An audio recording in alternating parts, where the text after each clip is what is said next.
I probably consider myself as a bit too ambitious. I want the house, I want the holiday, but I also want to still be able to go out with my friends. I guess there's a lot of people in the same boat. It's hard work balancing everything. Poor me, right?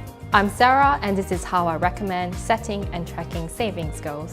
My friends will often ask me how I save, and I swear by this. I set up 4 different savings accounts, and I name each one after my goals. I got the usual savings account just in case, but I also got the house deposit fund and the Europe holiday fund. I need a constant reminder of where I should be putting my money. By naming my accounts after my goals, I'm able to kind of visualize my savings. When I get paid, I just divide it between the accounts where it's needed. It makes it easier to manage and see how I'm tracking. So far, I've got enough savings for my flight to Europe this year. My house deposit, on the other hand, is a little way off, but at least I've started.